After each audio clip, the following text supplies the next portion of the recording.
Ek het nou die dag 'n gesprek gehoor op OFM, waar iemand spesifiek gepraat het oor hoe inklusiwiteit in boerdery aan die toeneem is, wat wonderlik is. Kom jy iets agter? Sien jy iets?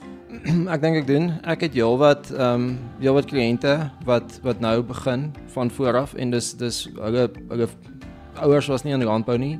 Hulle het nooit broodstone aan gehad nie, maar hulle het op universiteit dit begin ontdek. Ek weet onlangs was daar 'n massiewe groot beesinrigtingsdag. Die crowd daar was absoluut opgemaak van alle bene van die samelewing.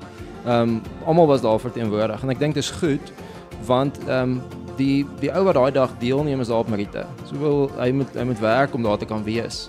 Dis nie 'n plek waar goed uitgedeel word omdat jy 'n sekere persoon is nie, maar dis 'n plek waar almal toegang het tot dieselfde inrigting, toegang het tot dieselfde mark. So ek dink dit is goed. Ek dink dis 'n goeie ding. Ek begin dit raak sien al hoe meer en ek dink die jonger geslag ouens is ook meer oop vir samewerking. Net omdat ek dink die speelveld word gelyk vir almal. So almal het toegang tot dieselfde goed in die mark, ja.